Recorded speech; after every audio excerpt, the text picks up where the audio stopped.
Perfecto. Adelante, Gerardo. Excelente.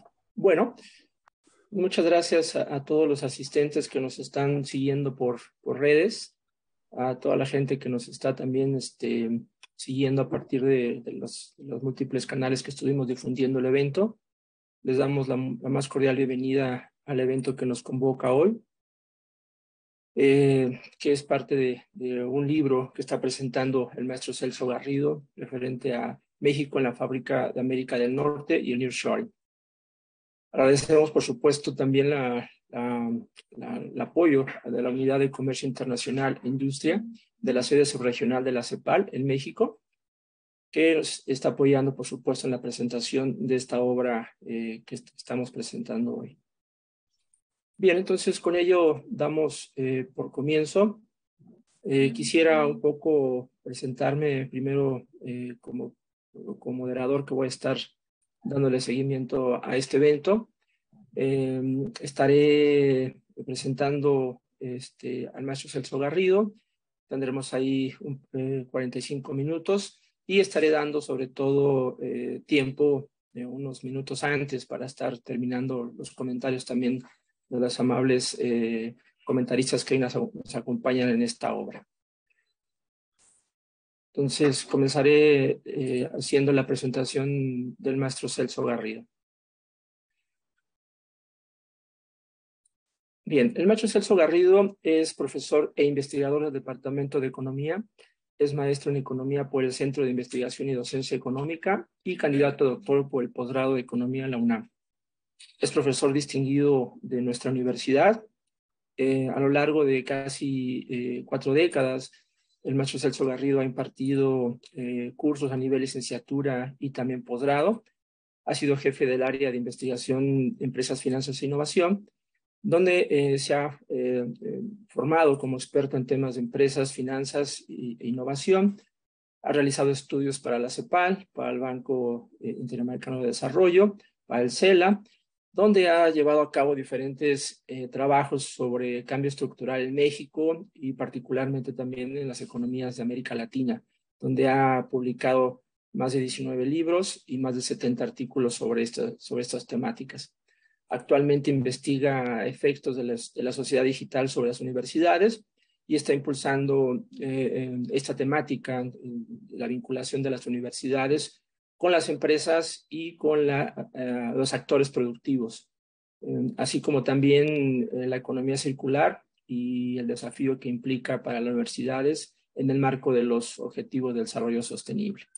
Maestro Garrido, por supuesto, ha podido compartir todos estos temas con los estudiantes acá en la Universidad Autónoma Metropolitana, a lo largo de la formación de varias generaciones, entre las cuales me incluyo orgullosamente. Así que, maestro Garrido, agradecemos mucho su tiempo que hoy nos estaría compartiendo la obra. Y si por favor nos podría estar compartiendo pantalla para poderlo seguir, por favor. ¿Vas a presentar a los comentaristas, Gerardo? Una vez que usted exponga, maestro, si me lo permite, hago la presentación de cada uno de ellos para entonces dar pie a los comentarios. Perfecto. Maestro Garrido, le damos la más cordial bienvenida a este día de hoy que nos convoca. Muy bien, perfecto. Bueno, yo quiero comenzar agradeciendo a la CEPAL la oportunidad de hacer este ejercicio de difusión de un trabajo de investigación que desarrollé por impulso de Jorge Mario Martínez y la Oficina de Comercio de CEPAL México. Y, por supuesto, estoy absolutamente complacido de contar con un grupo tan calificado de expertos para recibir comentarios y eventualmente interactuar sobre la temática que nos ocupa. Voy a compartir pantalla entonces ahora para presentar un PowerPoint donde trato de esquematizar los argumentos que se han presentado en el trabajo. Están desarrollados en el estudio, digamos, que ustedes ya han podido leer, espero, con anticipación.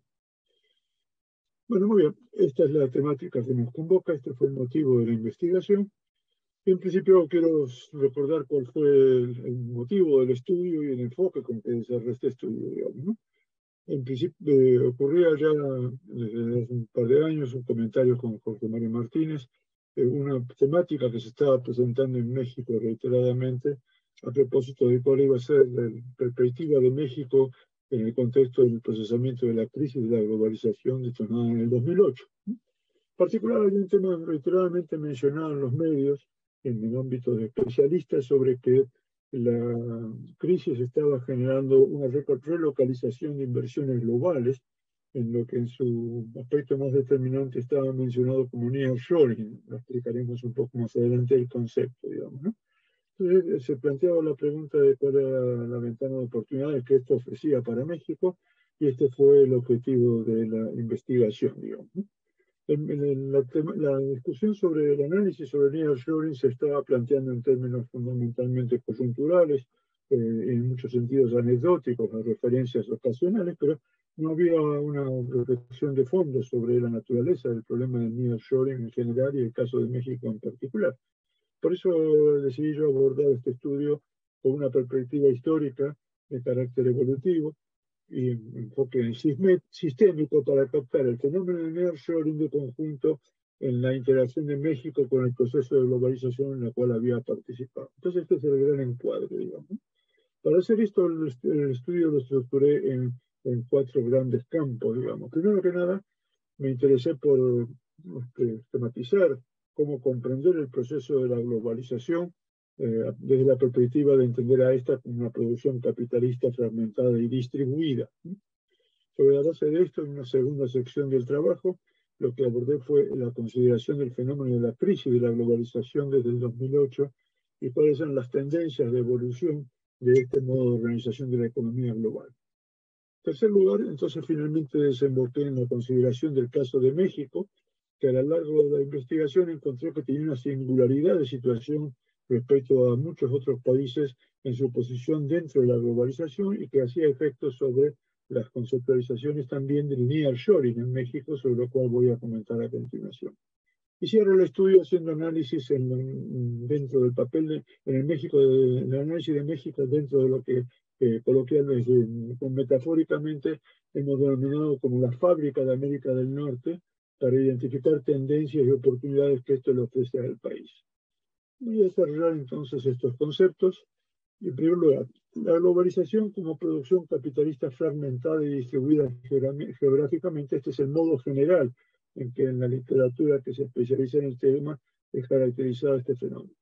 Yo lo que he propuesto es una taxonomía de la globalización analizada como un fenómeno desarrollado a partir de las configuraciones que asumió el capitalismo de posguerra, de la segunda posguerra en el siglo pasado, ¿no? Yo destaco 3 aspectos relevantes. Primer paso, la gran empresa capitalista industrial, luego de la Segunda Guerra Mundial, avanzó muy rápidamente en la configuración como una empresa integrada verticalmente, sin los conglomerados industriales. Este es uno de los rasgos dominantes del desarrollo del capitalismo de la posguerra. En segundo lugar, asociado con este desarrollo industrial capitalista, surgieron los grandes sindicatos capitalistas, los trabajadores industriales sindicalizados, sindicatos de industria o de conjuntos de sindicatos de diferentes áreas de actividad. Y el tercer rasgo distintivo del capitalismo de la posguerra era la configuración de la organización internacional, de la organización de la economía en su conjunto, bajo la estructura de sistemas nacionales, de estados nacionales con relaciones de hegemonías entre ellos. Estos son los 3 grandes rasgos que vamos a ver transformados en el paso de esta dinámica del capitalismo de posguerra a la situación que se genera cuando se desarrolla lo que hemos llamado la globalización. El primer gran paso de transformación que se produce es el surgimiento de una estructura de producción fragmentada y distribuida geográficamente, lo que lleva a la mutación de la categoría de la fábrica como estructura de organización del capitalismo que habíamos conocido típicamente después de la Segunda Guerra Mundial. Luego, en términos de los trabajadores, el desarrollo de esta producción fragmentada y distribuida geográficamente aparecen ahora dispersos, relacionados con una multitud de distintas empresas en una diversidad de países y en distintas condiciones laborales, como vamos a detallar un poco más adelante. Y el tercer gran rasgo importante de transformación que genera la tendencia esta hacia la configuración de la globalización es el desarrollo de la regionalización de la economía mundial, frente al predominio de la estructura de estados nacionales, de la estructura de internacionalización desde los estados nacionales, evoluciona hacia fenómenos de regionalización económica mundial. Entonces, lo que esto nos genera como productos, planteado como taxonomía, es el surgimiento de las cadenas globales de producción y asociadas con estas cadenas globales de producción surgen las empresas red, ya no la estructura organizada, concentrada e integrada, sino un tejido muy complejo, distribuido, fragmentado y distribuido geográficamente. Desde el punto de vista de los trabajadores, entonces lo que tenemos es que el desarrollo de esta producción fragmentada y distribuida crea un proceso de formación de una suerte de obrero mundial, entre comillas, que no tiene una estructura organizativa y de representación, sino que son muchos lugares donde multitud de trabajadores de distintos perfiles, características y niveles operan en relación a distintos segmentos de los procesos productivos en los diferentes territorios. Y por último, muy significativo para este estudio, surge la estructura de las regiones fábricas. Voy a comentar sobre cada uno de estos puntos a continuación. Entonces, una taxonomía de encuadre del conjunto del estudio para ubicar dentro de esto el caso de México. Primero, la producción capitalista fragmentada y distribuida geográficamente respondió, muy esquemáticamente, a tres elementos centrales. El proceso de fragmentación y distribución geográfica, de una parte, estuvo impulsado por las grandes empresas capitalistas para buscar obtener ganancias, contratando trabajadores con salarios bajos en otros países, digamos, ¿no? El problema de la búsqueda de la rentabilidad a través de la extensión de los procesos productivos de fragmentación y distribución geográfica, en alguna medida respondía a una presión que tenían las grandes corporaciones, sobre todo las de origen estadounidense, que operaban con una lógica de carácter financiero para crear valor para los accionistas. Entonces necesitaban dinamizar las fuentes de rentabilidad y buscaron esta dinamización a través de la búsqueda de salarios bajos en distintas partes del mundo. Esto se hizo posible a través de un factor fundamental que permitió fragmentar los procesos productivos, que fueron los cambios tecnológicos con la economía del conocimiento y la innovación. Tenemos una transformación productiva que permite este proceso de fragmentación, por lo cual se pudo pasar de la fábrica, que era la figura que asumía el capitalismo en los estados nacionales como forma de organización de las estructuras productivas, a configurar un tejido de instalaciones interrelacionadas ubicadas en otros países, dando lugar a lo que en general puede identificarse hoy en día como empresas red, digamos, ¿no? Y el tercer factor que destacamos aquí es que la posibilidad de la dispersión geográfica de las actividades económicas de estas empresas fragmentadas fueron generadas o alimentadas por los cambios en las relaciones políticas entre los países, con los fenómenos que se acompañaron con la liberalización del comercio y las inversiones por parte de la Organización Mundial del Comercio desde los 80 del siglo pasado, la reducción de los costos de transporte y el desarrollo vertiginoso de las tecnologías y los medios de comunicación que permitía mantener conectadas de manera continua y a costos competitivos todas las partes que se estaban interactuando en este proceso de dispersión geográfica y productiva. Uno de los primeros efectos que tuvo la configuración de esta producción capitalista fragmentada y distribuida geográficamente fue que se generara una nueva estructura de la gran empresa industrial, aquella que dijimos que se había armado luego de la Segunda Guerra Mundial, que ahora se asume el perfil de una configuración como empresa matriz que está en el país de origen donde surge la gran corporación y de la cual se desprenden luego subsidiarias que van a desarrollarse en los países donde se destinan las inversiones, ¿sí?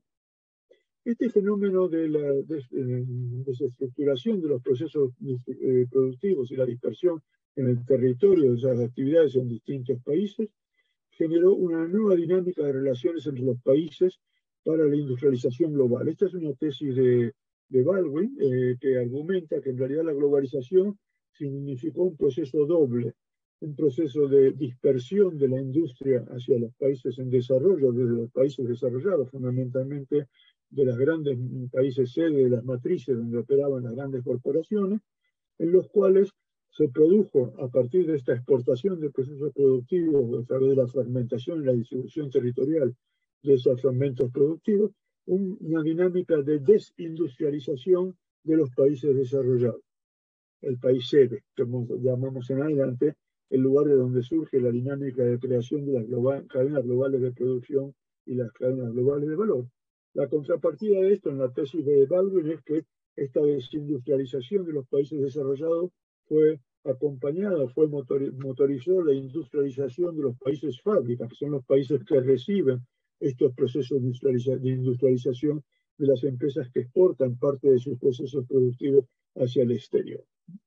Entonces tenemos que en realidad la dinámica de la globalización es un fenómeno complejo de desindustrialización e industrialización entre los dos polos que se están relacionando, los países sedes, que son los países desarrollados y en general el norte, y los países que se están recibiendo las inversiones, que acá son identificados como países fábricas, que inicialmente eran los países del sur. Digamos.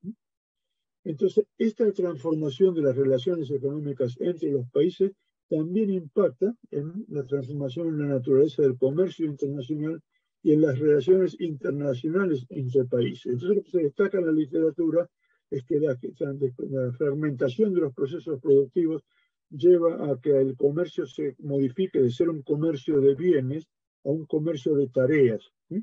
Entonces, donde no va a cambiar, esta nueva naturaleza del comercio internacional hace que a través de la dispersión de los procesos productivos, lo que intercambian las partes son tareas o actividades, a diferencia de la tradición del comercio, que lo que intercambiaban eran bienes.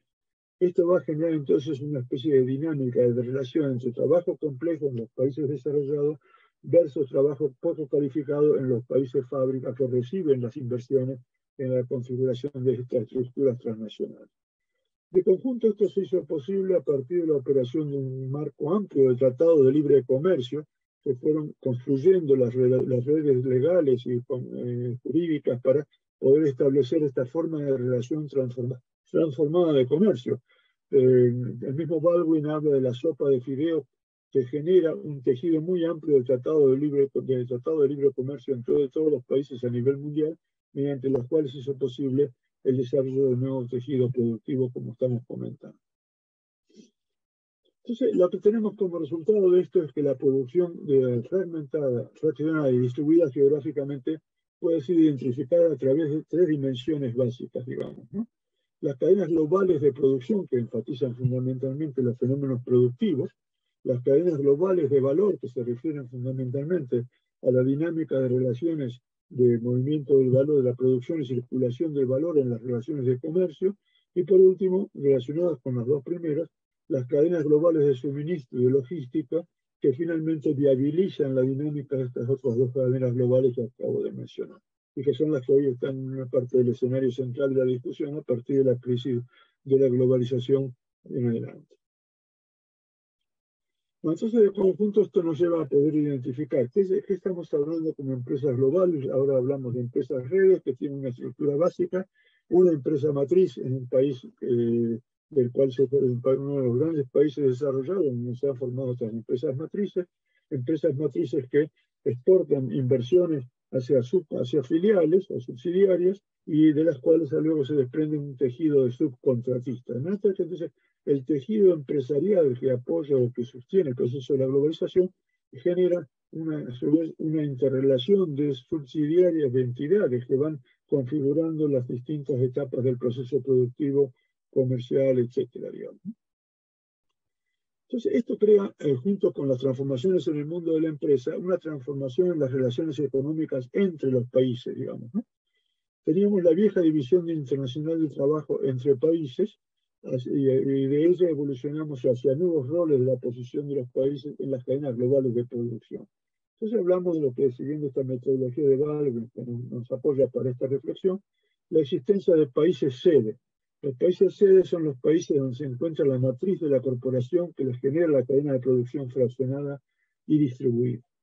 La contrapartida de este país sede es el país hacia el cual se dirigen estas inversiones de las matrices y que identifica Baldwin como país fábrica, en donde se localiza la empresa subsidiaria que va a desarrollar una parte de los procesos fraccionados con base fundamentalmente o motivada por los bajos salarios relativos que en principio constituyeron el gran factor de atracción para este proceso de dispersión de procesos productivos en la búsqueda de la maximización del beneficio.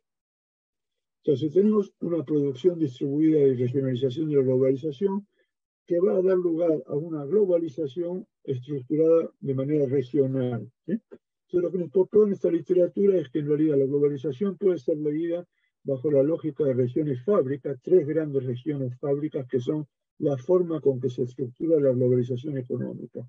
Estas regiones fábricas trascienden la división de las relaciones entre estados nacionales para configurar territorios que aglutinan un conjunto de estados nacionales articulados por los procesos de formación de las cadenas productivas y las cadenas de valor. Entonces, en esta literatura se identifican tres grandes regiones fábricas. Una parte, la región fábrica de América del Norte, es la que se configura en torno a un país sede, Estados Unidos, y un primer gran país fábrica en su momento que fue México. La segunda gran región fábrica a nivel mundial que propone esta literatura es la región fábrica Asia. Ahí el país sede inicial fue Japón, y China en su momento era el país fábrica en el inicio de la configuración de este segmento de la globalización. Y la tercera gran región fábrica que propone esta literatura es la región fábrica Europa, en donde en principio Alemania era el país sede que organizaba la expansión global de sus empresas, asociada a Polonia, que aparecía como el país fábrica, a donde se destinaban inicialmente las inversiones de las empresas alemanas. Entonces, tenemos ahora una configuración básica para entender de qué hablamos cuando hablamos de la globalización desde una perspectiva de la regionalización.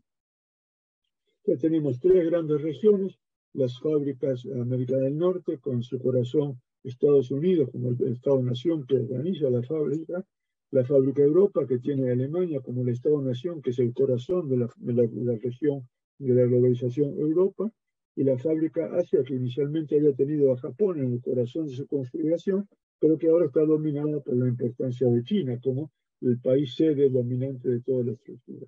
Entonces, esto lo que va a cambiar, lo que va a significar es el cambio en las lógicas, en las relaciones internacionales, como relaciones entre regiones. La competencia y las pugnas de hegemonía se van a presentar ahora como competencias entre regiones de la globalización, como la forma de la competencia en la economía mundial. Entonces ahora tenemos que analizar, y esta es la lógica con la que vamos a abordar todo el resto del estudio, el fenómeno de la participación en la economía mundial desde el punto de vista de la relación con las estructuras regionales con la cual se configura la globalización en su conjunto, y de cómo esto determina a los estados nacionales en cada uno de los casos, a través del juego de competencia entre las regiones, la participación de esos distintos estados nacionales como países fábricas.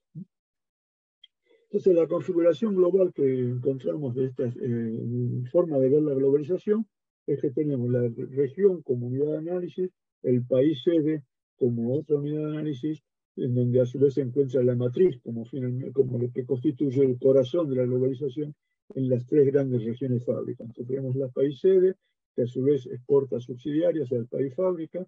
Todo esto genera un núcleo central de la cadena global de producción, que encontramos como un elemento muy importante de configuración la vecindad geográfica. México, Estados Unidos con México, Alemania con Polonia, Japón con China.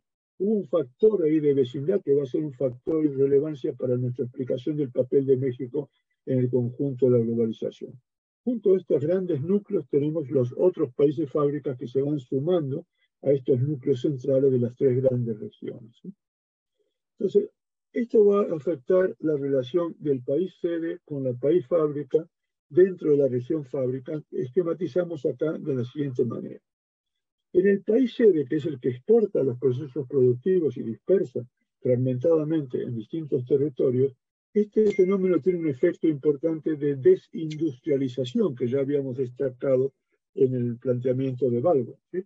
La globalización como proceso de exportación y dispersión geográfica de procesos productivos es un fenómeno que promueve, según Baldwin, la industrialización global, pero a su vez se tiene como contrapartida el proceso de desindustrialización de los países que van siendo los exportadores de los procesos productivos, en la medida en que se van desestructurando cadenas productivas al interior de los países en los segmentos que son externalizados hacia otras partes del mundo. Como contrapartida, el país fábrica, en México, Polonia o China en su caso, tienen un impacto de esta externalización de procesos productivos por parte del país sede, porque esto genera una coexistencia y tensión entre la manufactura global y la manufactura local.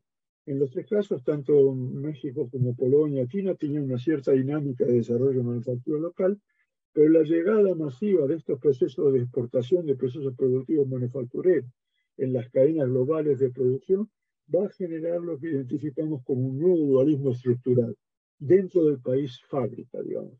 Dentro del país fábrica, entonces vamos a tener un proceso de industrialización en el sentido de lo que aporta la llegada de las inversiones de las cadenas globales de valor, pero junto con esto un proceso de desindustrialización en la medida en que esta llegada de exportaciones de procesos productivos afecta la competitividad de la manufactura local tradicional y en muchos casos significó la quiebra de estos componentes de la manufactura local y eventualmente abre un camino de lo que podría ser, según los análisis más positivos, una posibilidad de una reindustrialización de los países fábricas, tratando de aprovechar y capitalizar las posibilidades que le ofrece la pertenencia a las cadenas globales de producción.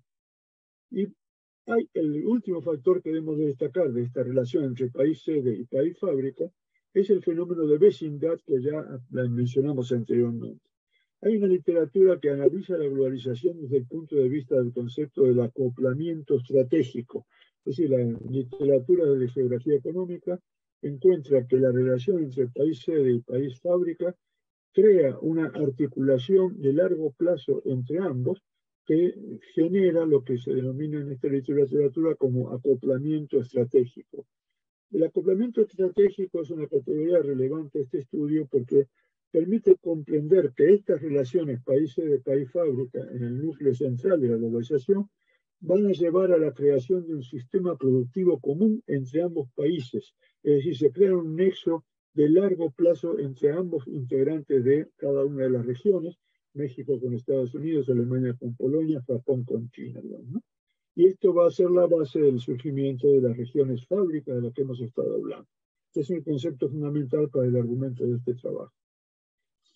Bueno, una vez que tenemos ya caracterizada cómo entendemos el fenómeno de la globalización y la participación de los países y las regiones para entender el proceso dentro del cual se ha desarrollado México, en la investigación, en la segunda sección, analizamos la globalización, la crisis de la globalización y las tendencias de evolución que hemos detectado hasta el momento.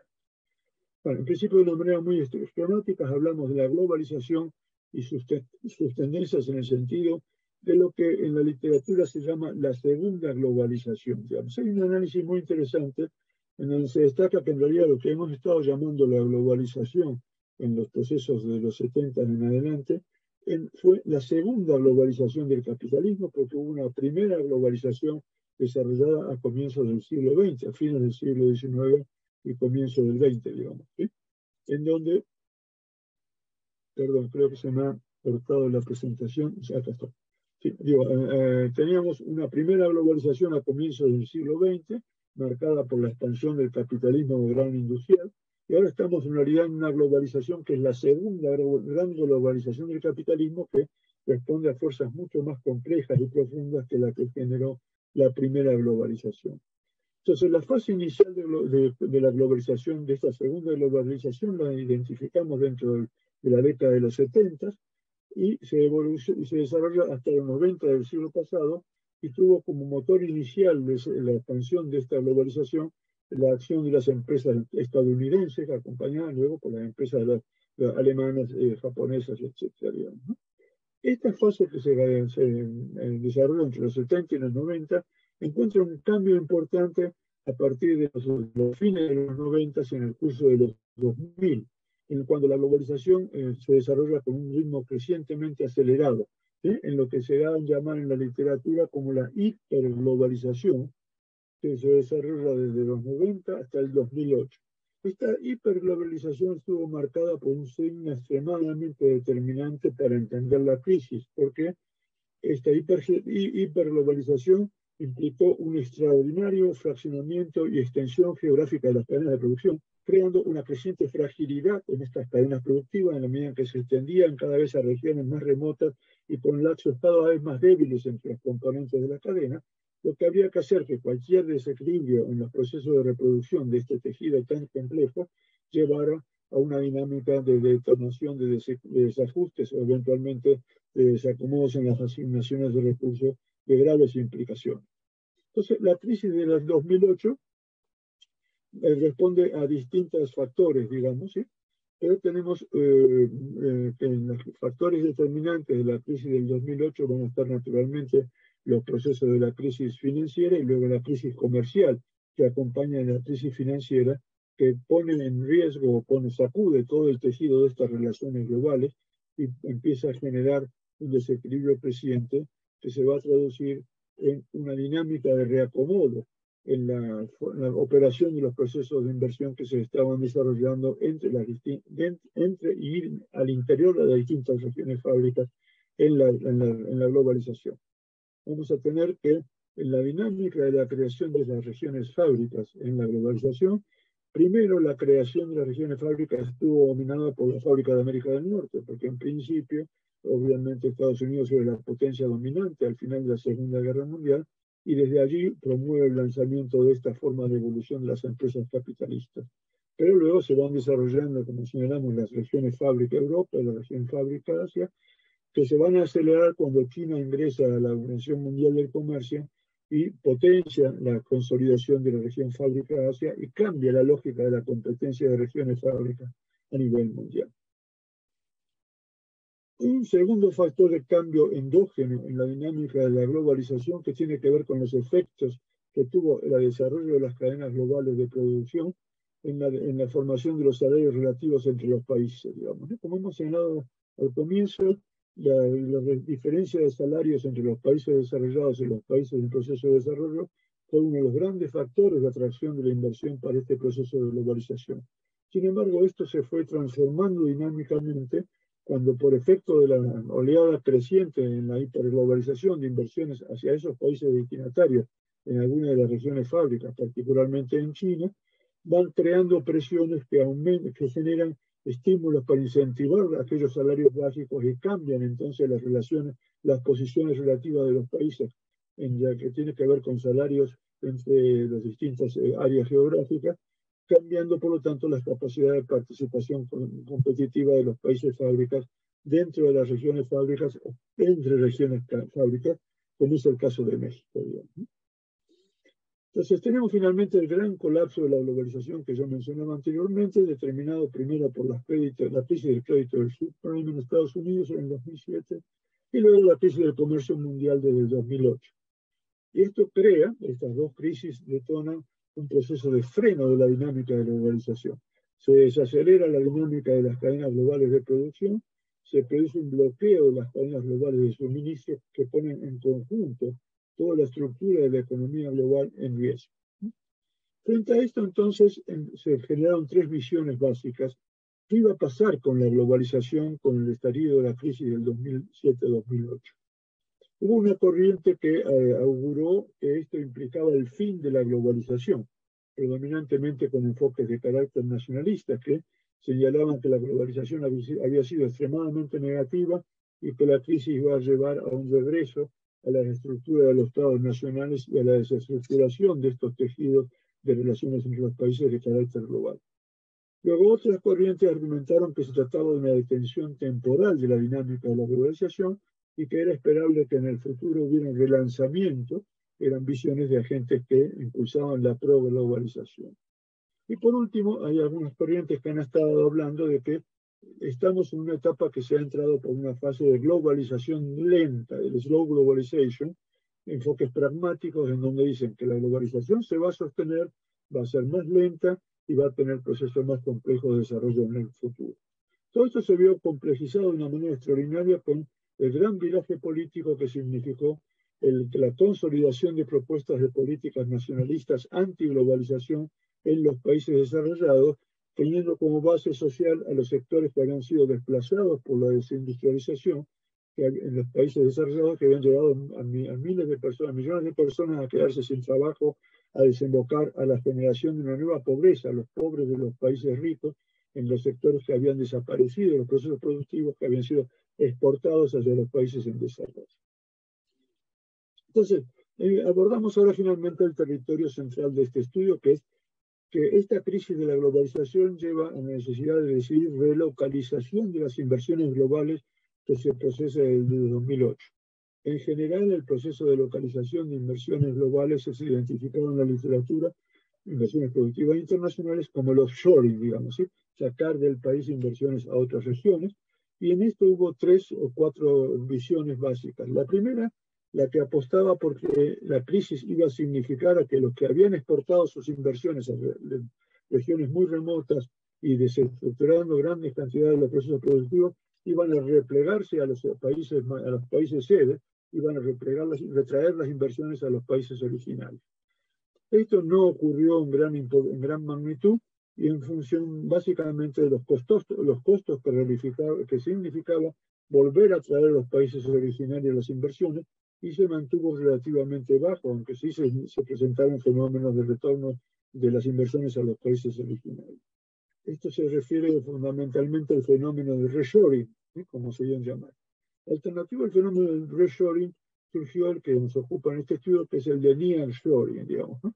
Una vez que había que decidir dónde localizarse en este tejido cambiante de la globalización, una tendencia que apareció como muy significativa era que lo más atractivo era decidir colocar las inversiones cerca de los núcleos dinámicos de la globalización, en la parte central de las regiones fábricas, y generando con esto competencia en los países que podrían ser destinatarios de este nearshoring, como es el caso de los países de Europa del Este o México, digamos. Y acá entonces empezamos a ubicar el tema de nuestra investigación. Y por último, hubo una hipótesis que se desarrolló y que se está concretando en muchos sentidos, que es un reagrupamiento de inversiones en torno a China, permaneciendo de todas maneras en la fábrica de Asia, como una apuesta estratégica de que va a ser el eje dominante de la dinámica de la globalización en el futuro, frente a la fábrica de Estados Unidos. Entonces ahora entramos al tema de nuestra investigación, que es tratar de entender cómo México estuvo inserto en la globalización y de qué manera esto marca su relación con el nearshoring, digamos, ¿no? Maestro Garrido, Sí, perdón que lo dime. interrumpa. Dos avisos. Uno, le quedarían 15 minutos. Y segundo, a los asistentes les pediríamos, o más bien les informaríamos que las dudas y las preguntas nos las pudieran hacer, por favor, llegar vía chat. Ahí las vamos a estar seleccionando para podérselas hacer llegar al maestro Garrido. Perdón, maestro, muchas gracias. Gracias, Gerardo. Bueno, entonces entrando ya específicamente en el caso de México, encontramos en la investigación que México tiene una singularidad extraordinaria en la dinámica de la globalización, ¿sí? Debemos decir que México tiene una particular circunstancia de vecindad con la potencia hegemónica del mundo a fines de los 70, cuando comienza a generarse la globalización, teniendo Estados Unidos como un motor central de la creación de las cadenas globales de valor. Entonces México tuvo una composición única en la dinámica de la reestructuración del capitalismo de posguerra, porque tuvo la posibilidad de ser parte del proceso inicial de la configuración de las cadenas globales de producción por parte de las empresas estadounidenses. Entonces acá el factor de vecindad opera junto a las diferencias salariales como uno de los elementos que hicieron que las empresas estadounidenses vieran atractivo desplazar sus inversiones a México, aprovechando los bajos salarios, instalando subsidiarias productivas en la zona de la frontera norte de México. Entonces esto tendría lo que nosotros denominamos en la investigación como una suerte de condición estructural de nearshoring. La vecindad con Estados Unidos le proporciona a México como una singularidad dentro de la globalización, una ventaja de nearshoring estructural, porque siempre va a ser interesante para las inversiones estar en México, porque esto implica vecindad con Estados Unidos, y vecindad con Estados Unidos es estar próximo a uno de los grandes corazones de las regiones fábricas de la economía global. Entonces, esto va a marcar la visión con la cual leemos el fenómeno del nearshoring en México como un dato que acompaña todo el proceso de la integración de México en la globalización. México es parte y acompañó la formación de las cadenas globales de valor, pero que además va a tener una revitalización en las condiciones actuales para reactivar esta ventaja de vecindad que México tiene por su relación con Estados Unidos, para atraer nuevas oleadas de nearshoring en las condiciones de la crisis global que estamos asistiendo. Entonces, la evolución de la participación de México en las cadenas globales de producción tuvo, por un lado, como detonante la dinámica generada en Estados Unidos. Es decir, fueron los Estados Unidos los que promovieron para algunas de sus empresas la inducción de la exportación de procesos productivos fragmentados hacia México para que aprovecharan los bajos salarios mexicanos para aumentar su rentabilidad. Del lado de México, sin embargo, esto recibió una respuesta, ¿sí? Entonces, esta que fue una integración temprana de México en la etapa de formación de las cadenas globales de producción de origen estadounidense, fue acompañado desde México con un programa de las maquiladoras, ¿sí? Desde mediados de los 70 del siglo XX, México impulsó un programa de maquiladoras que alimentó esta llegada de empresas estadounidenses para que pusieran maquiladoras en la zona de la frontera norte del país. Esto se reactivó como iniciativa en 1992 con la firma del Telecam, y en el 2006 tiene nuevamente otro impulso cuando se busca transformar esto que era un programa de borde de frontera de las maquiladoras, transformarlo en una estructura que se configurara como industria manufacturera de exportación en el país, el programa INMES en 2006, para la internacionalización de las inversiones en la cual México se integrara, no solamente la frontera, sino el conjunto del país, se buscara integrar el conjunto de la industria manufacturera de exportación dentro de esta dinámica de las cadenas globales de valor. En 2018, además, finalmente se reactiva el proceso de la firma del Tratado de Libre Comercio con el actual proceso de la operación del TEMEC que está desarrollándose. Entonces, brevemente comentamos, la industria maquiladora en los 70 se produjo una coincidencia de intereses entre el gobierno de Estados Unidos y el de México para promover la instalación de subsidiarias de empresas de los Estados Unidos en la frontera norte del país.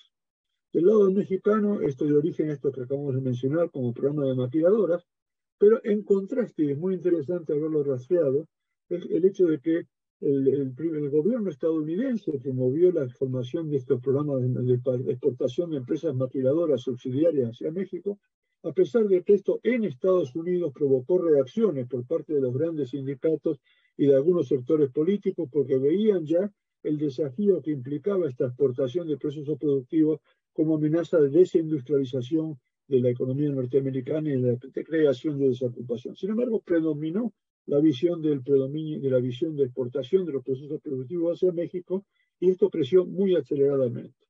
Entonces, esto llevó a generar un espacio económico extraordinariamente importante, que es el área binacional de la frontera norte, lo que se denomina como la frontera norte o de border de ambos lados de Estados Unidos y México, en esta particularísima situación de la vecindad que genera los 3.000 kilómetros de frontera entre ambos países. Entonces, esto ha creado un tejido socioeconómico extremadamente importante, con una población de más de 20 millones de personas del lado mexicano y de 70 millones en los estados fronterizos de Estados Unidos, de tal importancia que, según algunos analistas, la economía que constituye el área de la frontera norte podría equivaler a la cuarta economía del mundo. Estamos hablando entonces de que la estructuración de relaciones, este acoplamiento estratégico México y Estados Unidos en torno a la frontera norte, ha creado un núcleo duro de organización socioproductiva territorial que se desarrolla en estados fronterizos de ambos países y se extiende hacia el interior de los países para configurar el tejido total del acoplamiento estratégico entre ambas naciones. Este es el corazón del argumento de la fábrica de América del Norte como creación de un sistema productivo compartido entre ambos países y ahora también con Canadá y veremos con otros países. El programa de la industria manufacturera mexicana de importación, que dijimos fue luego de la implementación del Tratado de Libre Comercio fue promulgado en 2006, alimentó la internalización de la actividad manufacturera al conjunto de la manufactura en el país. Entonces pasamos de tener las manufacturas de la frontera y las manufacturas del interior, digamos, las maquiladoras de la frontera y las maquiladoras del interior, por un sistema de opciones distintas para la participación en las ventajas de la integración en las cadenas productivas globales con la que operaba el programa maquilador. Y luego vinieron la secuencia de los tratados de libre comercio. Entonces tenemos el primer tratado del 94 y luego tenemos el TEMEC actual. Estos tratados en general, no solamente estos, sino estos tratados de libre comercio que se han hecho centenares a nivel mundial, tienen un doble significado porque por un lado son una forma de barreras proteccionistas para competir entre regiones fábricas, pero al mismo tiempo van creando articulaciones crecientes entre los sistemas productivos de los países, en este caso entre México, Estados Unidos y Canadá, lo que va llevando a crear un sistema productivo común en la dirección de generar esto que hemos identificado como la fábrica de América del Norte. Este acoplamiento estratégico que estamos identificando hace que los nexos México, Estados Unidos y Canadá sean ya nexos estructurales estratégicos esenciales para el funcionamiento de los tres países y, por lo tanto, determinando una condición general, regional, de operación del sistema productivo que es vital para el desarrollo del conjunto. ¿Cuáles son los factores que atrajeron a la permanencia y continuación de la presencia de México en esta integración en la globalización? Primero, México, además del fenómeno de salarios bajos, ha desarrollado en el curso de estos 50 años una gran capital de recursos humanos que hacen factible la consolidación, la reproducción de esta dinámica de integración en las cadenas globales de valor. Son una enorme cantidad de trabajadores ya entrenados en la lógica de la participación en cadenas globales de valor, que son un factor de atracción para las inversiones internacionales.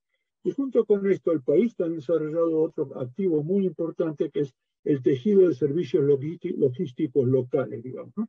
Toda la dinámica de las cadenas globales de valor requiere de una manera determinante cadenas de servicios logísticos, y en esto el país ha sido muy exitoso en la creación de sistemas de transporte, clúster, parques industriales, albergues, etcétera, que son factores de atracción para la inversión extranjera directa, particularmente en lo que se trata con esto que estamos considerando como el nearshoring.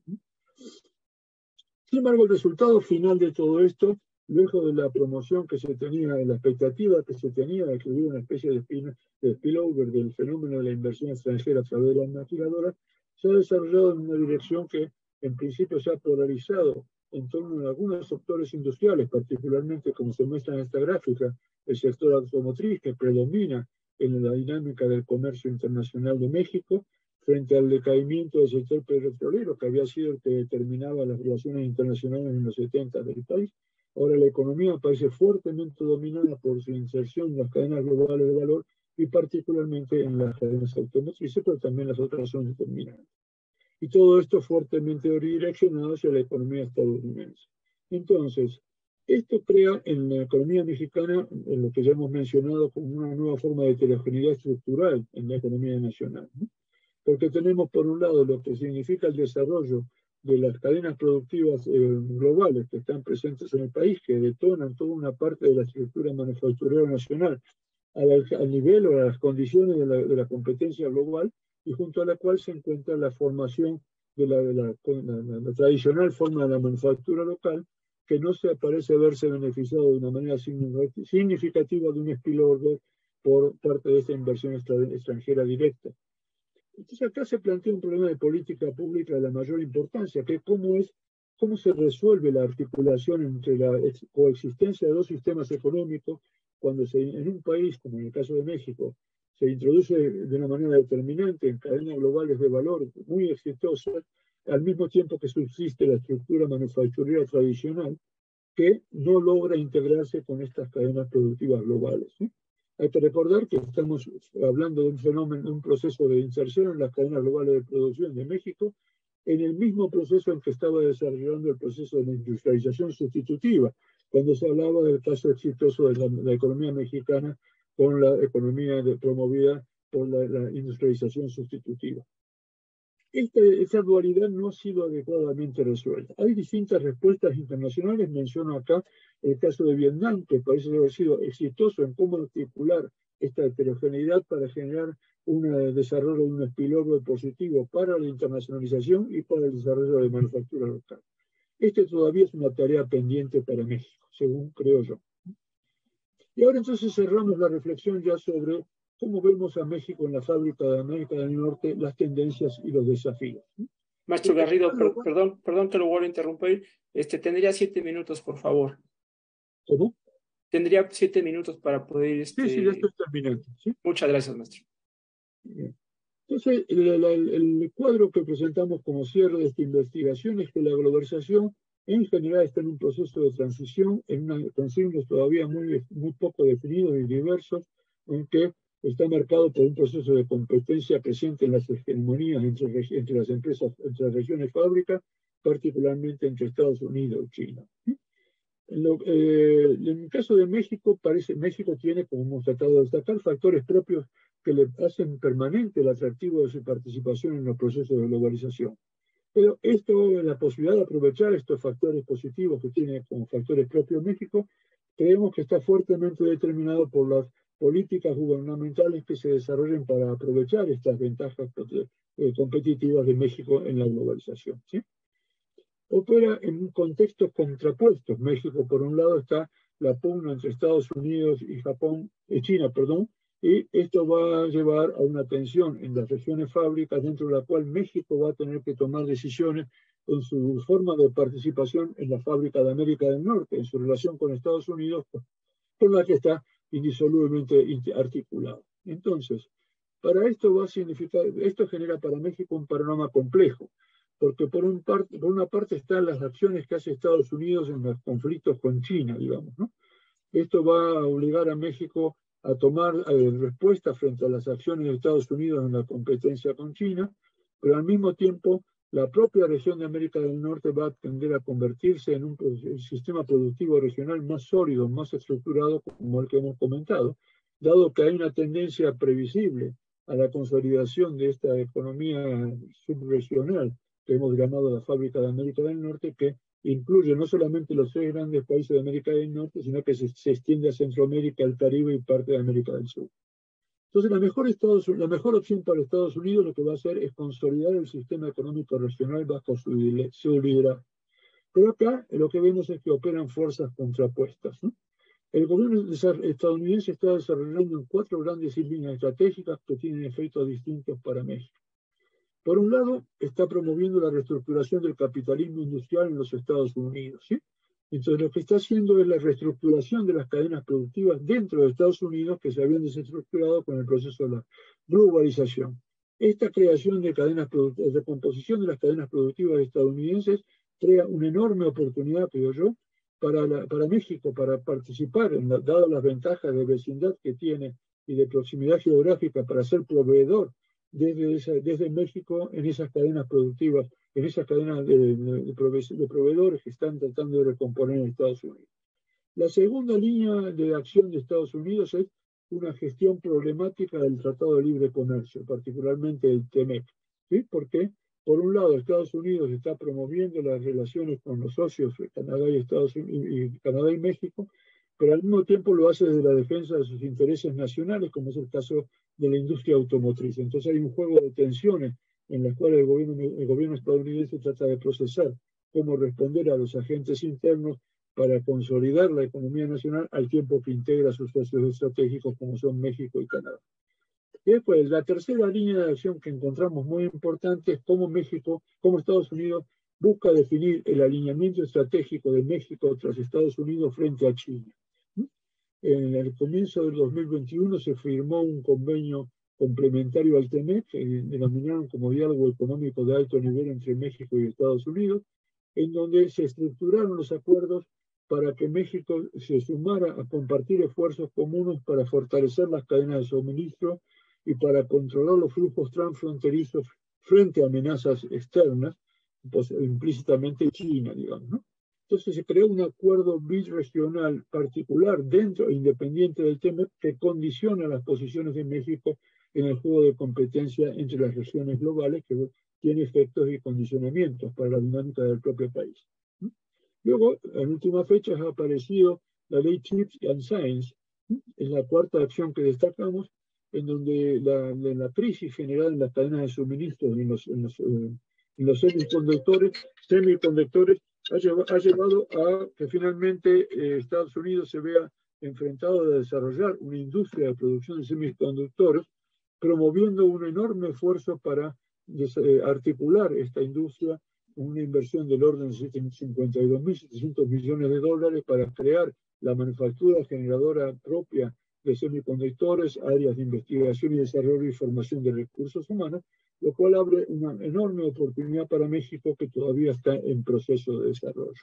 Entonces, ¿cuáles son las opciones finalmente para cerrar, digamos, ¿no? Primero, está el programa de cadenas de suministro de Estados Unidos que pueden beneficiar a México si se desarrollan las acciones consecuentes para promover la participación de proveedores mexicanos en las cadenas de suministro en Estados Unidos, luego el procesamiento de las tensiones en el desarrollo del TEMEC, digamos, en particular acá destaco las tensiones que hubo hace un tiempo atrás de las grandes automotrices estadounidenses en relación con México, había todos los temas del sector de energía, y finalmente los temas vinculados con el acuerdo bilateral mencionado anteriormente, y ahora, por últimas fechas, el proyecto de Chips and Science como una gran oportunidad para el país. Entonces, como conclusión preliminar de este estudio, lo que yo propongo es entonces que en lo que tiene que ver con la relación general de México con los cambios en la globalización y en particular con el fenómeno del nearshoring, el país está ante una agenda compleja e incierta que plantea desafíos al mismo tiempo que ofrece grandes oportunidades en el contexto de la crisis de la globalización. Dentro de esto, el nearshoring es obviamente un componente relevante, dado los factores estructurales que hacen que el nearshoring sea un componente normal de la dinámica de la inversión extranjera en México, que se podría haber potenciado con beneficios para el país a condición de que los actores públicos y privados desarrollen las acciones adecuadas para captar estas distintas oportunidades. Y creo que en alguna medida este es el tema central de agenda en la discusión de política pública de los actores privados para ver cómo captar estas oportunidades de la manera benéfica, más benéfica para el país. Muy bien, estas son entonces mis ideas generales y ahora me encantaría escuchar comentarios e intercambiar con los comentaristas. Muchas gracias. Maestro Garrido, muchísimas gracias. Agradecemos su brillante exposición y de acuerdo a lo programado estaríamos ahora escuchando los comentarios de nuestros invitados, ¿no? A los cuales voy a pasar a presentar en orden de comentario, por supuesto. El doctor Jorge Mario Martínez Piva es jefe de Unidad de Comercio Internacional e Industria por parte de la CEPAL, sede subregional en México. Tiene grado de licenciado en Derecho por la Universidad de Costa Rica y máster en Economía en la Universidad Nacional también por Costa Rica. A su vez, es doctorado en Economía en la Universidad Autónoma de Madrid, de España. Sus temas están vinculados primordialmente al comercio internacional y a la integración económica centroamericana. También tiene investigación extensa en temas de negociaciones comerciales desde la Organización de Estados Americanos, de la OEA, así como también ha coordinado diversas actividades de cooperación para fortalecimiento de capacidades también en la región de América Latina. Dentro de su actual cargo, combina en su trabajo los temas de integración regional y cadenas de valor, sobre todo haciendo énfasis en promover el escalamiento de dichas cadenas. Ha publicado un libro sobre propiedad intelectual y su relación con la innovación, y recientemente ha publicado otro sobre cadenas globales de valor y el comercio mundial. También se desempeña como académico, impartiendo clases, conferencias y también actividades de investigación en la Universidad Nacional de Costa Rica, la Universidad Estatal a Distancia, por parte también de Costa Rica, y en Florida International University, ¿no? en la Universidad también de Puerto Rico, y la Universidad de Turín, así como la Universidad de Loyola de Andalucía. Por otra parte, también contamos con la presencia de la doctora Mónica Duem Delgado. Ella es maestra en Economía y Filosofía por la London School of Economics y doctora en Ciencias Políticas y Sociales por la Universidad Iberoamericana. Su trayectoria está vinculada a la industria de servicios y tecnología de la información. Ha trabajado para que el mundo digital sea un componente de facilitación para los problemas públicos. También tiene experiencia laboral a partir de su colaboración con gobiernos, organizaciones de la sociedad civil y el sector empresarial en proyectos encaminados al uso de información estratégica. Actualmente es titular de la Unidad de Inteligencia Económica Global en la Secretaría de Economía en México. Por su parte, también tenemos al doctor Enrique Perret. Él es director ejecutivo de US Mexico Foundation. Ha trabajado sobre todo en la relación bilateral con Estados Unidos y México. Se desempeña, como mencioné, como director ejecutivo de US Mexico Foundation. Es presidente y fundador de North Capital Forum y ha trabajado también como director para Norteamérica en ProMéxico. Su compromiso, sus esfuerzos están vinculados con la sociedad civil. También ha desempeñado funciones de liderazgo en diversas instituciones. Por ejemplo, Enseña por México, Reinserta, Fundemex y México en Movimiento. Es licenciado en Comercio Internacional por parte del Instituto Tecnológico de Estudios Superiores de Monterrey. Cuenta también con una maestría en Economía y Gobierno por la Universidad de Anáhuac y ha tenido diversos cursos ejecutivos en la Universidad de Harvard y Wharton School. También se desempeña como productor ejecutivo de la serie de televisión Patty's Mexican Table, donde ha tenido también diferentes nominaciones. Por último, estaríamos también contando con la participación del doctor Jorge Carrillo. Él es doctor en Sociología por parte del Colegio de México, Colmex. También es investigador y cofundador del Colegio de la Frontera Norte, el COLEF, y es profesor emérito del Sistema Nacional de Investigadores. Tiene distintas distinciones por sus aportes en el desarrollo y la consolidación en estudios de trabajo de México, Asociación Mexicana de Estudios de Trabajo, la AMET. Ha recibido también premios estatales de ciencia y tecnología. Ha participado también en redes académicas tales como la Asociación Mexicana de Estudios de Trabajo, la AMET, como ya se mencionó, Asociación Latinoamericana de Sociología del Trabajo, ALAST, y también en la red temática del CONACYT sobre innovación y trabajo en la industria automotriz de México. Actualmente colabora en el proyecto Impactos del COVID en las empresas de Baja California, así como en el proyecto Social Innovation Process in Around Multinational Companies por parte de la Universidad de Reino Unido. Agradecemos, por supuesto, su presencia y que nos acompañen haciendo comentarios a la presentación que hoy nos convocan. Comenzamos entonces, por favor, en orden como los he estado presentando, por favor. Muchas gracias, Gerardo, por la presentación. Bueno, quiero hacer dos pequeñas acotaciones y luego un poquito de desorden. Voy a hacer un cambio en el orden de la presentación. Empiezo por las acotaciones. En la CEPAL, como ustedes saben, como organismo público internacional, nuestra meta, nuestro objetivo principal es analizar la realidad, como decía Raúl Prebisch, y a partir de ahí hacer propuestas de política pública para el desarrollo. Y eso es lo que queremos hacer con este trabajo. Por un lado, comprender, medir y proponer. Entonces agradezco muchísimo el trabajo que nos ayudó el profesor Celso Garrido a hacer. También agradezco muchísimo esta mesa de lujo de tener a Mónica Dugen con nosotros desde la Secretaría de Economía, Jorge Carrillo, que ha estudiado tantísimo el tema desde la frontera norte, y Enrique Perret, que sin duda es un experto en las relaciones México-Estados Unidos, relaciones productivas de exportación, de inversiones, etc. Creo que ha sido un trabajo muy interesante, que en realidad es como una primera piedra, una primera pieza. Eso lo voy a comentar más adelante. Sin embargo, entiendo que Enrique tiene un compromiso exigente, dentro de media hora tiene que irse, y entonces yo quería darle mi lugar para que él empiece, y luego yo en su lugar, yo tomaría su lugar. Ese es el desorden que voy a hacer en la presentación, pero creo que es justo, y Enrique, te pasaría la palabra a vos. Jorge, mil gracias, y una disculpa a todos los asistentes y a la mesa, a mis compañeros, a mis colegas speakers que tengo que atender ese compromiso.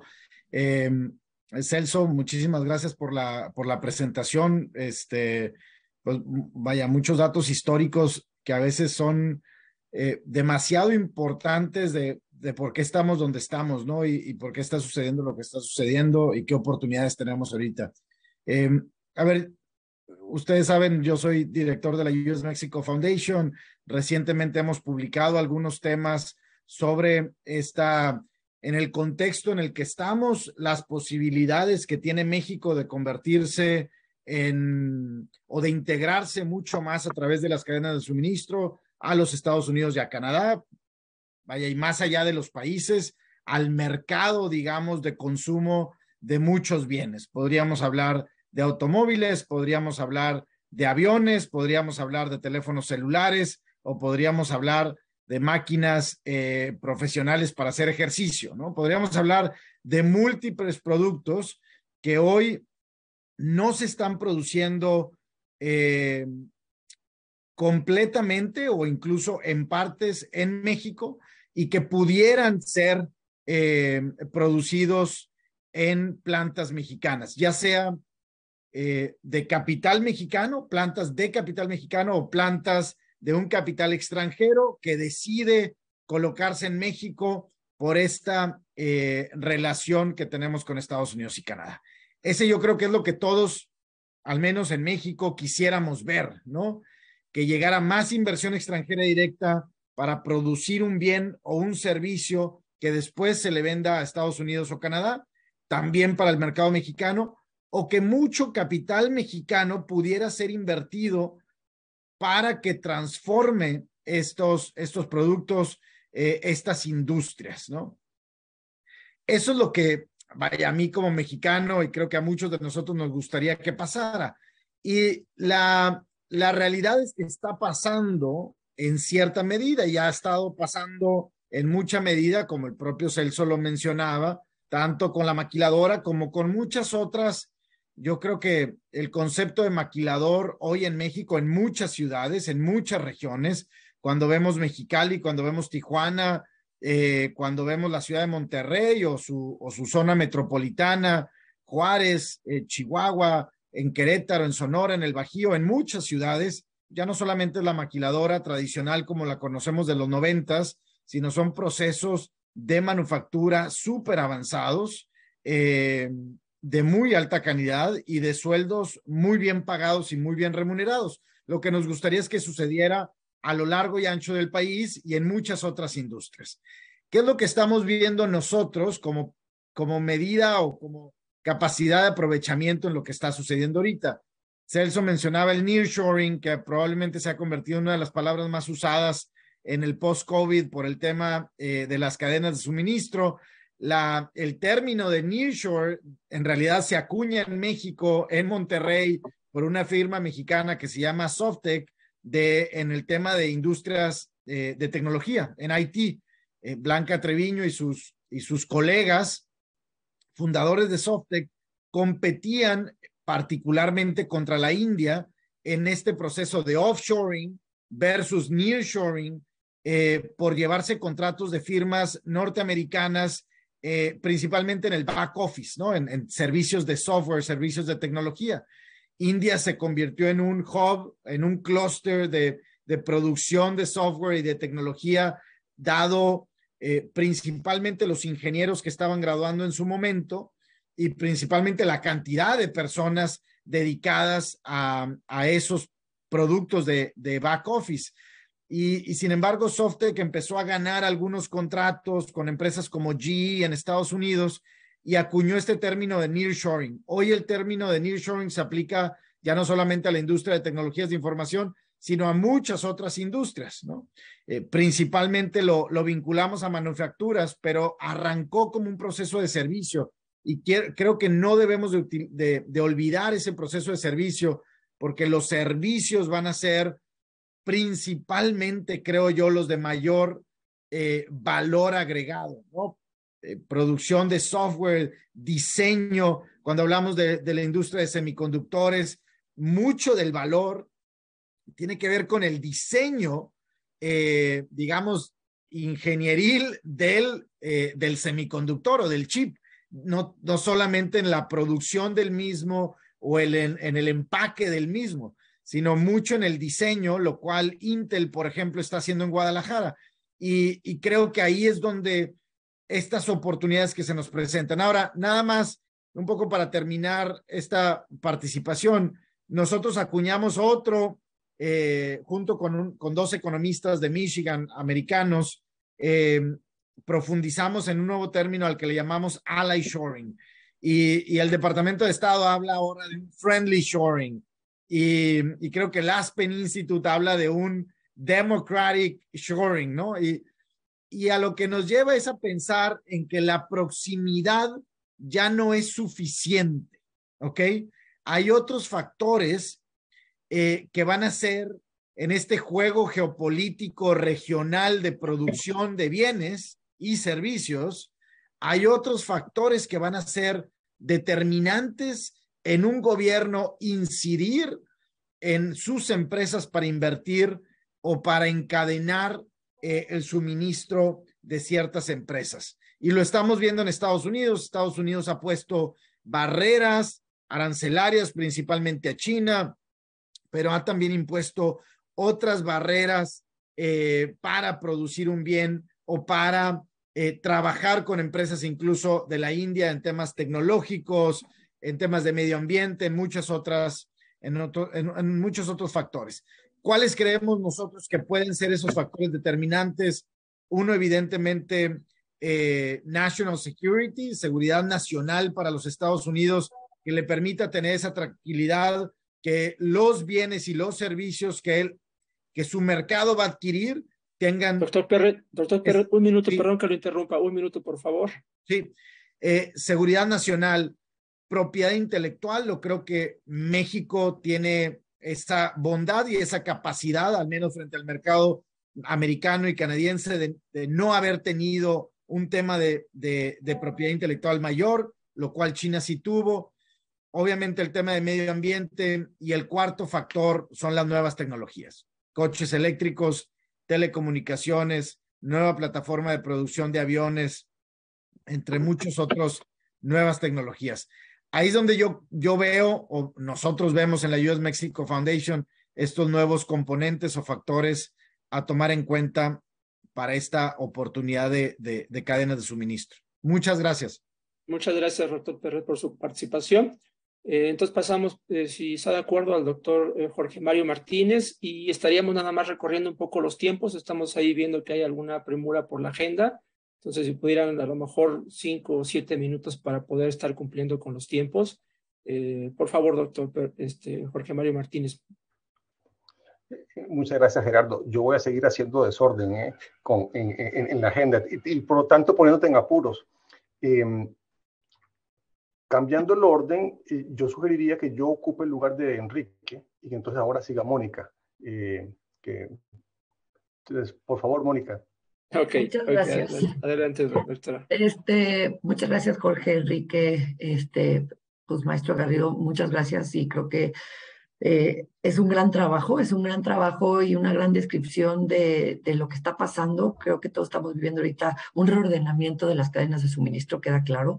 El análisis de lo que pasó y de lo que ha pasado anteriormente, claro que es rico e indicativo, pero creo que si bien tenemos que identificar dónde están las oportunidades, también lo habló de ello un poco Enrique.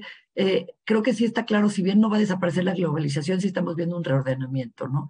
Entonces, independientemente del nombre, Alive, French, Near, Shoring, que le queramos poner a esta clara tendencia de relocalización de empresas, creo que hay factores muy importantes que tenemos que tomar en cuenta. Ya sea México, obviamente, como ya lo dijeron, por nuestro lugar geográfico y por nuestros tratados de libre comercio, jugamos un papel, ¿no? Un papel que tenemos que aprovechar, me queda claro, que tenemos que aprovechar, y que independientemente de políticas o no que haya tenido claramente el gobierno hacia esta atracción de inversión, y estamos recibiendo mayor inversión extranjera directa, ¿no? Y creo que soy testigo porque la calculamos aquí en la unidad que yo lidero. Solamente el año pasado empresas anunciaron 29,000 millones de dólares de promesas de inversión, de los cuales ya 16,500 se registraron en el Registro Nacional de Inversión Extranjera Directa, ¿no? Entonces, las empresas están anunciando que van a invertir en México, y realmente lo estamos viendo reflejado en el Registro Nacional de Inversión Extranjera Directa.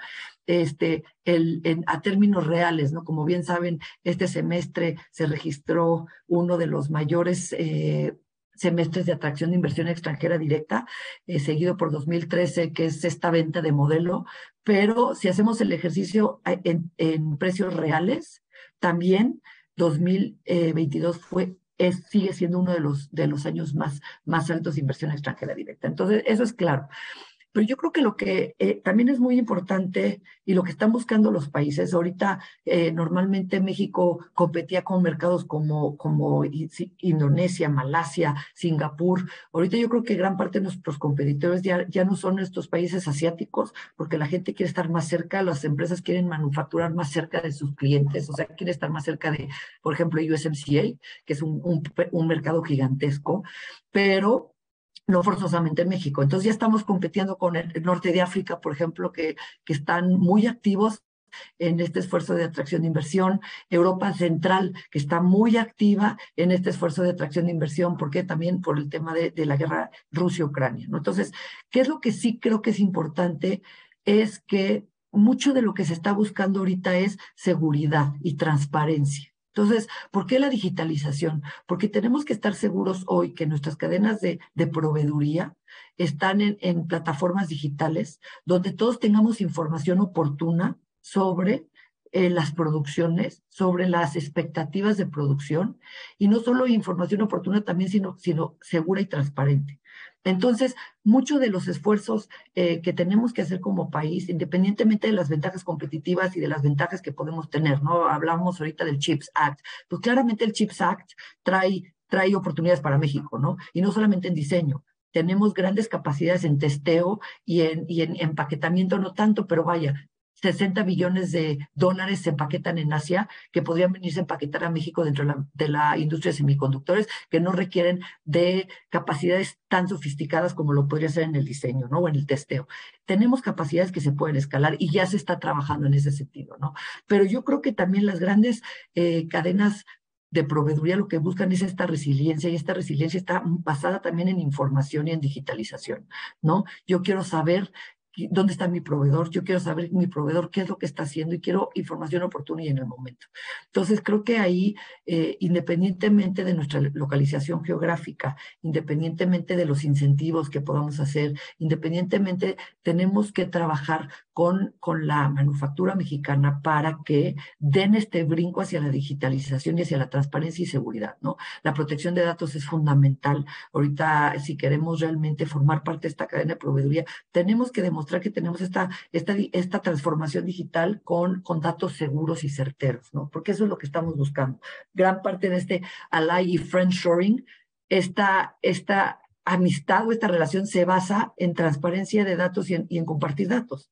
Entonces, yo creo que en ese sentido tenemos mucho espacio para avanzar en México, y tenemos que trabajar juntos, muy pegados a la industria, para que trabajen en este tema de pues, procesos productivos digitalizados, transparentes y seguros, que eso nos va a permitir también de una manera mucho más certera formar parte de estas cadenas de proveeduría y aprovechar esta oportunidad que claramente México, y por todas las razones que ya se mencionaron anteriormente, estamos en un momento privilegiado, en una posición privilegiada, ¿no? Entonces, independientemente de lo que pueda hacer el gobierno puntualmente, y ahí me refiero a Hacienda o a incentivos, hay dos temas, creo que como cualquier país tenemos que trabajar. Uno es la digitalización y otra vez, obviamente, es lo que es el tema de sustentabilidad y economía circular, ¿no? Porque las grandes inversiones sí están viendo a mediano y a largo plazo, sí tienen grandes objetivos de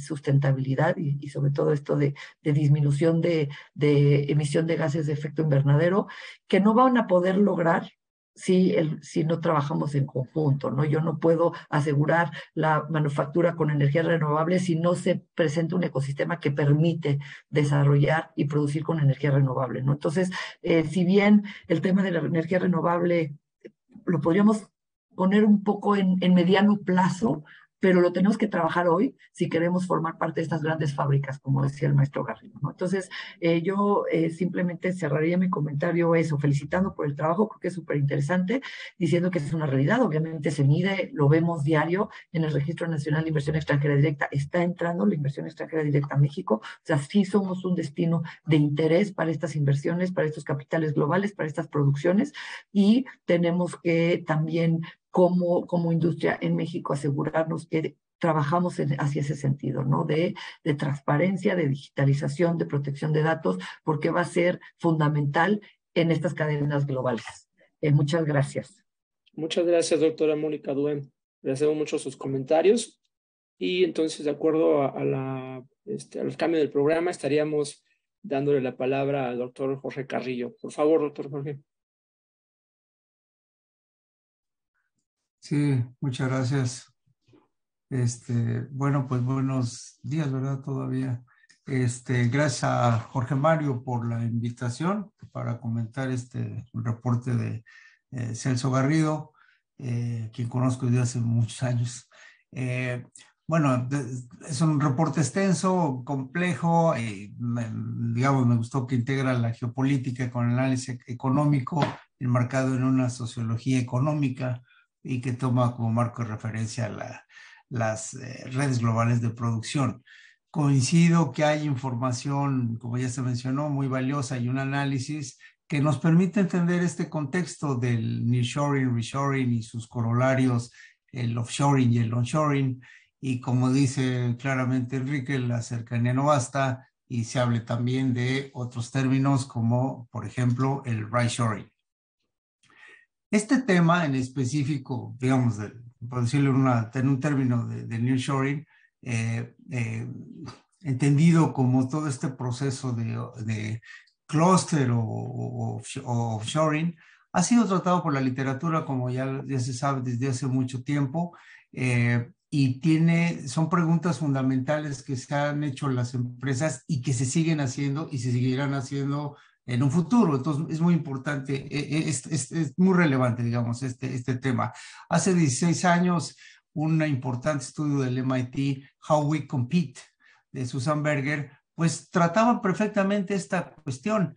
Y en otras palabras, era la gran pregunta de ¿me muevo o me quedo? ¿No? En términos de dónde ubicar la industria, las empresas, etcétera, las plantas. Lo que aprendimos, digamos, de todo este tipo de análisis, como el de Susan y de otros, es que lo que es cierto para una industria como la del vestido, no es cierto para la industria como la de los lentes. Y lo mismo en términos de las regiones, lo que sucede en una región no necesariamente es verdad o una realidad para otra. Entonces, además de esto, importa mucho los periodos en los cuales se analizan, la temporalidad de los procesos. Yo he trabajado, digamos, estudio pues diferentes temas, ¿verdad? Cercanos a las nuevas tecnologías de la industria automotriz, de los EVs, al outsourcing, la 4.0, etcétera. Y los tiempos, la temporalidad ha resultado una de las variables explicativas más importantes para poder entender. Y esto nos lleva un poco a los análisis económicos que conocemos y otros. ¿Con qué nos quedamos? ¿Con el forecast o con el backcast? Es decir, hacemos predicciones a partir de series estadísticas históricas o por el contrario, con otras metodologías acerca de los escenarios a futuro. Y esto nos dan realidades y análisis completamente distintos. Otro aspecto importante que hay que tomar en cuenta en esta, digamos, complejidad, y que lo menciona desde luego Celso en el trabajo, es pues algo que no estaba, digamos, no en nuestra época, la incertidumbre disruptiva, ¿no? El COVID, ¿no? La pandemia. Esto, como ya se dijo, pues trastocó patrones fundamentales de cadena, en servicios, en logística, en mercados de trabajo y en patrones de consumo. Y hoy en día todavía está padeciendo las regiones México, Estados Unidos. Nosotros lo vemos aquí claramente en la frontera, la escasez de mano de obra en ambos lados, y no estoy hablando solo del asunto de la maquila, sino en restaurantes, comercios, etcétera, ¿no? Es decir, gente que ya no regresó a trabajar, ¿no? O que por otras razones, pero lo vemos con maestros, con traileros, etcétera. O sea, hay un problema fuerte del mercado de trabajo, y también los patrones de consumo que cambiaron enormemente, en las compras online, los famosos curbside pickup, las recogidas, digamos, en las aceras, el aumento de compras para el hogar. Todo eso, pues, hizo una explosión de bodegas. Amazon, por ejemplo, pues abrió una grande en Tijuana y en San Diego. Pero lo que quiero decir es mucha de la explicación está en torno a los servicios de nearshoring. Es decir, como ya se señaló, y creo que es muy importante, esta afectación en la geografía de la producción no sucede solo en los productos y bienes, pero particularmente en los servicios. Los servicios y en particular un tema, digamos, muy relevante que considerar son las capacidades digitales. Entonces, quedarse o moverse, qué funciones o actividades regresar, a dónde regresarlas, cuándo regresarlas, son preguntas fundamentales que considero requieren un análisis micro. Y en ese sentido, los análisis, digamos, macrorregionales, nacionales, como los que se muestran para el caso de México, son fundamentales porque nos ayudan a entender un contexto, pero evidentemente necesitan complementarse, como también se señaló, con análisis de industrias específicas, de nichos de producto y sobre todo contextualizados, quiere decir regionalizados y temporalizados, ¿verdad? Desde luego, que fue lo que yo mencioné. Estudios, por ejemplo, de los Gerefis en plural, ¿verdad? Y compañía son, digamos, hacen aportaciones muy valiosas al respecto. He participado en varios estudios también con la CEPAL y claramente, digamos, estamos viendo una enorme diversidad incluso dentro de los propios industrias, ¿no? En particular, al analizar la industria aeroespacial, digamos, lo que es cierto en Querétaro no lo es para Tijuana, estudiamos los productos médicos y lo que sucede en el centro de México no es lo mismo para Baja California, estudiamos la industria de autopartes, lo que sucede en Juárez no es lo mismo que en el Estado de México, etcétera. Incluso si nosotros hacemos un análisis de semiconductores, los intereses que tienen los países pues son diferentes o pueden ser diferentes a los intereses que tienen las firmas líderes como Samsung o Intel. Entonces, es una ecuación, digamos, una mezcla de cosas que hay que tener que considerar y que está, nos brinda cierta complejidad. La conclusión, digamos, de todo esto es que la industria no se mueve en una sola estrategia, en un solo sentido, y por lo tanto es importante revisar y considerar todos estos aspectos. Finalmente termino con tres aspectos. Uno es el timing, ¿no? El timing famoso. Las oportunidades, como se dijo anteriormente, ahí están, son muy importantes, sí, pero no son atemporales, no están por décadas. Depende, independientemente de que los procesos tomen mucho tiempo, hay otros procesos que son más rápidos, etcétera. Entonces, son tiempos a veces de alguna manera finitos, y a la ventana de oportunidad, a veces estamos hablando de 2, 3, 4 años, y si no se preparan las cosas para hacerlas, pues otra vez esta idea de que está la oportunidad y nos vamos a subir en la ola, pues quién sabe, ¿no? Entonces, porque doctor Carrillo, perdón que lo interrumpa. Si nos puede apoyar perdón que lo interrumpa, doctor, si nos puede apoyar con solamente 3 minutitos, por favor. Sí, en menos termino. Gracias. Ese es uno, entonces, el timing, ¿no? La segunda, que es también fundamental, es que estas oportunidades difieren centralmente, pues, no una cosa estar hablando de las empresas líderes y de estar en las core activities o estar en alguna manera en el downstream, o sea, en otras partes de la cadena. Entonces, no es lo mismo estar haciendo tapetes para autos eléctricos y autónomos que pues, estar ahí metido en las baterías, ¿no? Y lo mismo con el espacial, etcétera. Entonces, este lugar en la cadena de valor y del suministro es fundamental para poder comprender estas oportunidades. Y tercero y último es las capacidades que se mencionaron. Son muy importantes, digamos, las capacidades en general, pero cuando en general quiere decir la energía, la infraestructura, las humanas, etcétera, pues son muy importantes, pero digamos, hay que también reflexionar y tener análisis más, digamos, muy acotados, porque, por ejemplo, se habla mucho de la industria de los semiconductores, ¿sí? Si hubiera mega inversiones en el país de semiconductores, quizás no podríamos atenderlas, ¿sí? Y si a esto le sumamos, porque hay diferentes competencias de actores e intereses, que queremos la de litio y la de las megabaterías y la de sistemas inteligentes y otras, pues simplemente no tenemos la capacidad humana, ni energética, ni de infraestructura. Entonces hay que tener, digamos, también estas otras variables para tener identificado más claro esta historia de las oportunidades. Por tanto, digo, simplemente concluyo diciendo que son, pues, obvio, un conjunto de variables y de decisiones estratégicas las que toman las empresas, pues, para que haya el nearshoring y el reshoring, y en algunos casos habrá más y en otros no tanto. No hay una explicación única. Y pues hay lo que sí son grandes retos en México, y yo creo que para concluir hay mucho de experimentación en todo esto, y también se está abriendo una perspectiva al respecto. Muchas gracias. Muchas gracias, doctor Carrillo, por apoyarnos con el tiempo. Temas bastante muy interesantes y sobre todo que complementan, ¿no?, la presentación que nos hace el maestro Garrido. Entonces ahora le pasaríamos la palabra al doctor Jorge Mario Martínez. Por favor, doctor. Muchas gracias, Gerardo. Bien, yo quisiera rescatar 4 puntos de este trabajo que nos presentó ahora Celso y que lo hemos venido discutiendo desde hace meses, Celso con el equipo de la CEPAL y el interior de la CEPAL. Uno tiene que ver con el timing que decía el profesor Carrillo, el timing de la globalización.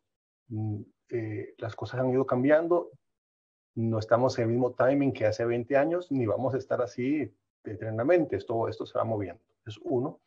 El otro, el concepto de región fábrica, que me parece fundamental en el trabajo. El tercero es cómo medir el nearshoring. Y el cuarto punto que quiero retomar es nuestra región, la región fábrica de Estados Unidos o la región fábrica de América del Norte. Entonces, empecemos con el primer punto, la etapa, el timing, la etapa de la globalización.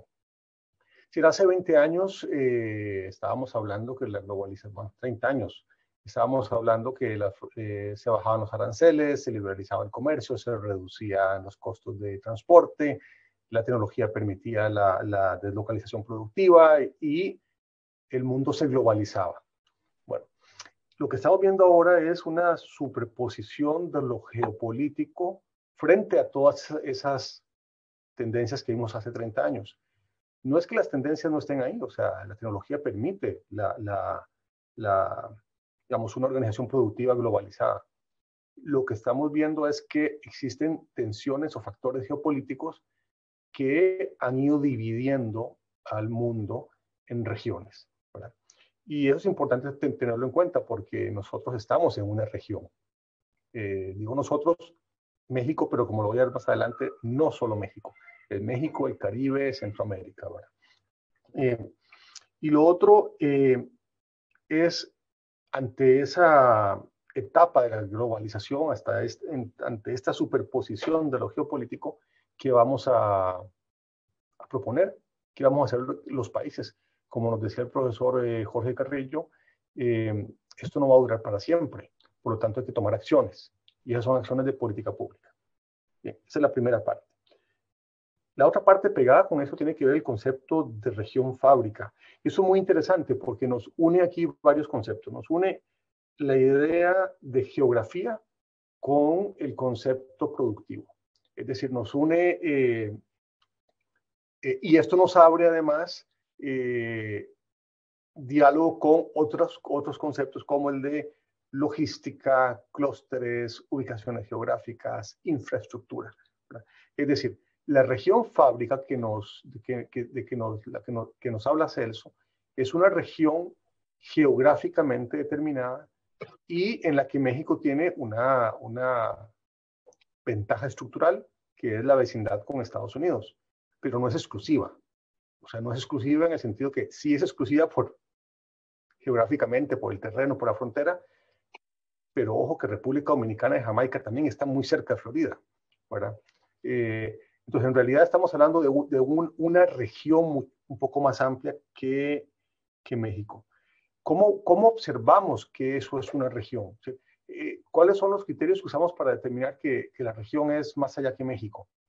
Bueno, lo podemos ver en los canales de comercio, lo podemos ver en los canales de inversión extranjera directa, lo podemos ver también en los canales de las matrices de insumo producto.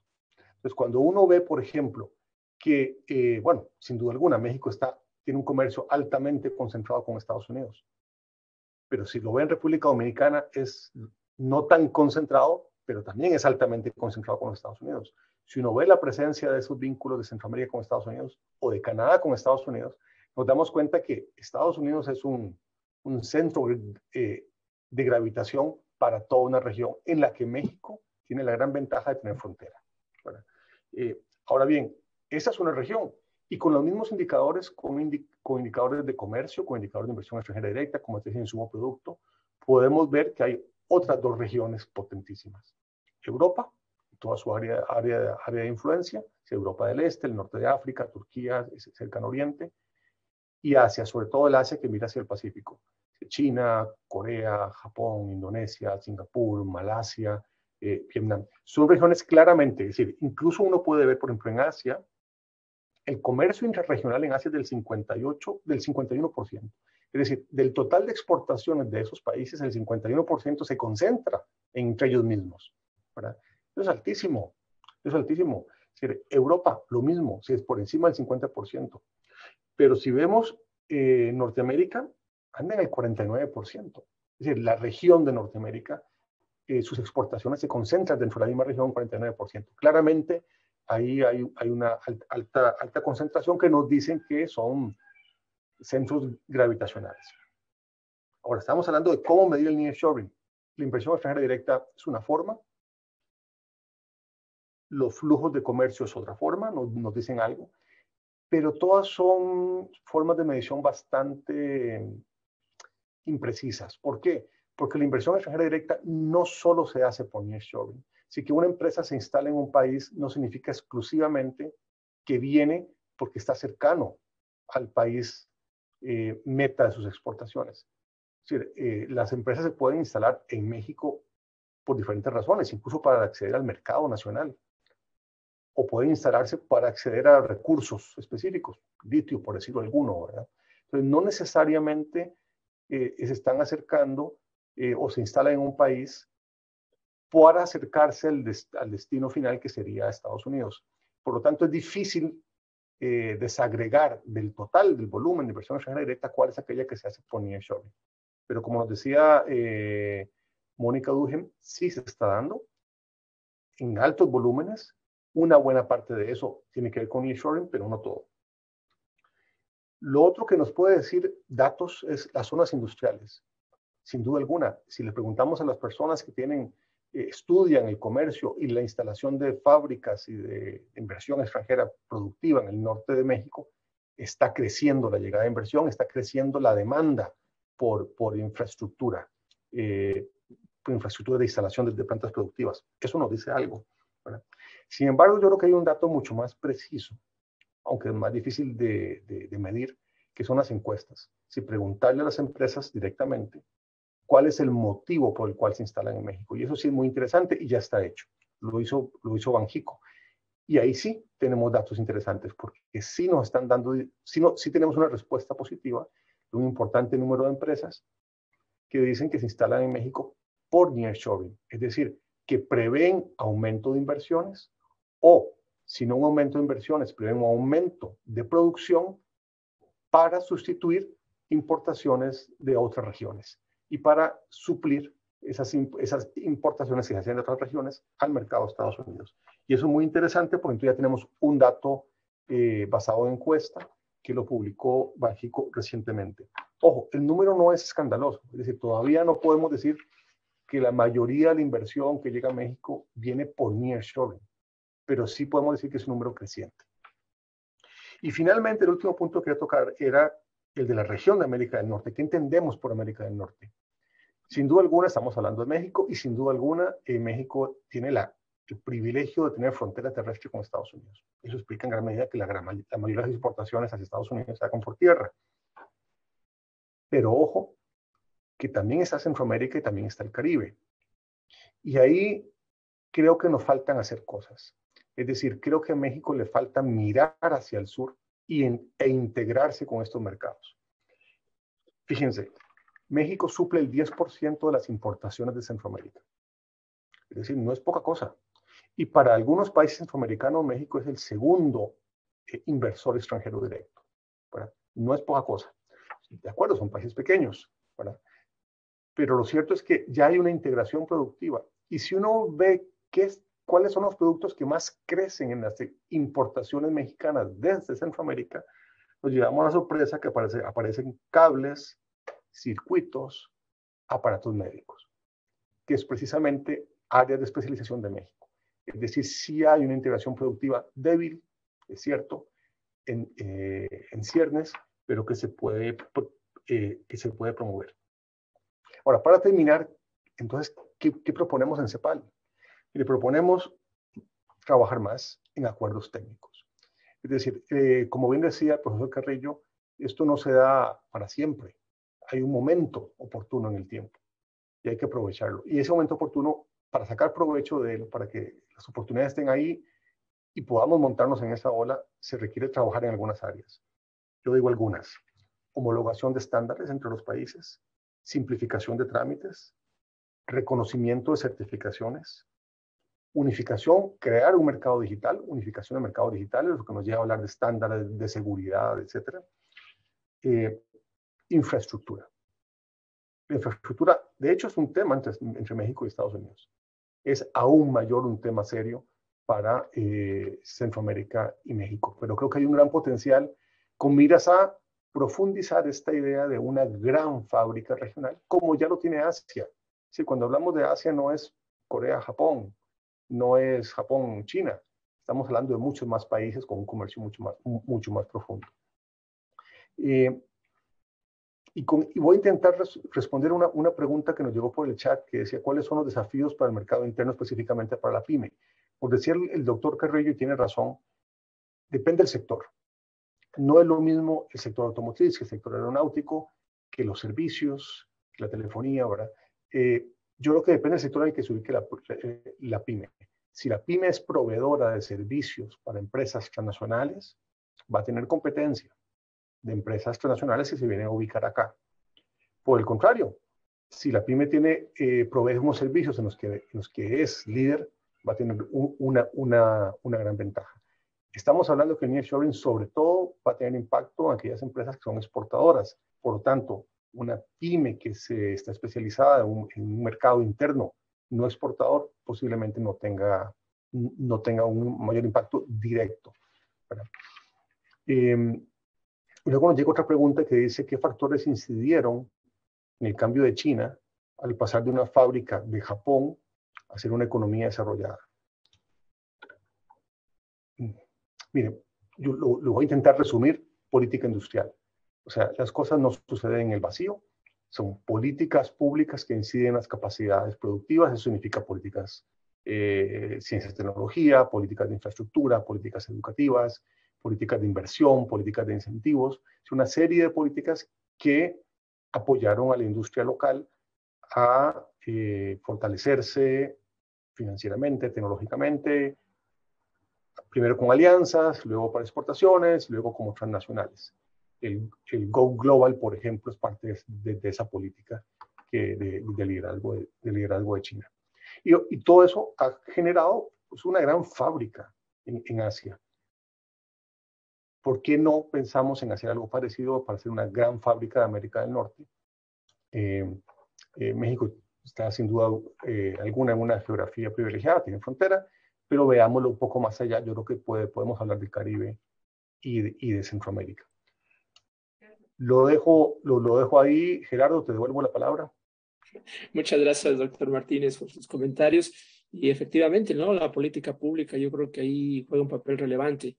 Yo estoy trabajando justamente en política industrial y creo que implica la construcción de capacidades, ¿no? Justamente. Bien, yo cerraría entonces agradeciéndoles, por supuesto, la participación en los comentarios.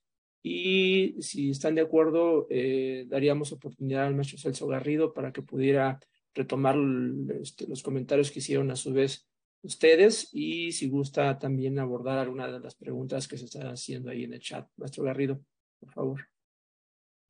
Muy bien, muchas gracias. Bueno, quiero comenzar agradeciendo la participación. He aprendido mucho de los comentarios que han hecho tanto Mónica Duén como Jorge, como Enrique, pero me quedan muchos, y Jorge Mario, tengo mucho más temas. Creo que tiene la impresión que tengo que este estudio o esta línea de reflexión abre una avenida de trabajo de largo plazo. Creo que Jorge Mario enfatizaba bien al final con el destacar la importancia de lo que implica la constitución de la fábrica de América del Norte, la complejidad, pero al mismo tiempo la oportunidad que crea para los países, no solamente para México, sino los de Centroamérica y el Caribe. Y creo que también allí hay un desafío académico, pero también político, fundamentalmente, como decía bien Jorge, esto requiere voluntad política y acciones políticas, así que lo que tratamos de hacer con este estudio, yo lo que pude hacer de colaboración con los intereses de CEPAL, es llamar la atención en la complejidad del tema, ponerlo en perspectiva histórica, porque estoy consciente de que finalmente, como Jorge Carrillo decía, las cosas tienen timing y momento, digamos, pero también es importante no perder la perspectiva de contexto en el cual los procesos se han generado. Agradezco muchísimo, entonces no quiero extenderme más porque le hemos ocupado una buena cantidad de tiempo. Agradezco mucho a los asistentes y espero que estoy a disposición. Cualquier comentario, puse yo mi correo para contacto y con gusto estableceré intercambio con quienes tuvieran interés y esperamos poder continuar con esta línea de trabajo en el futuro. Muchas gracias a todos. Gracias, Gerardo, por su moderación. Bueno, Gracias, entonces Jorge. Sí, maestro, perdón. Perdón, adelante, maestro. Jorge, Mario, ¿ibas a hablar tú? Me iba a despedir nada más. Bueno, perfecto. Yo sugiero entonces que ya cerremos la sesión. Creo que ha sido interesante. Hemos recogido muy buenos comentarios, que era lo que esperábamos con Jorge Mario. Y bueno, tenemos un desafío de continuación que trataremos de ver si podemos continuar con estos colegas y otros que están interesados en el tema. Gracias, Jorge. Me da mucho gusto haberte visto después de una buena cantidad de años, Jorge Carrillo. Y seguiremos en contacto. Gracias, Jorge Mario, por todo ese apoyo. Hasta luego y gracias, Gerardo. Gracias a ustedes. Hasta luego, muchas gracias. Muchas gracias a todos. Nos despedimos, agradecemos a los asistentes, a los comentaristas y por supuesto al maestro Celso Garrido también por su presentación y a la CEPAL también por todo el apoyo. Que tengan todos buenas tardes. Cuídense y un abrazo. Hasta luego. Gracias.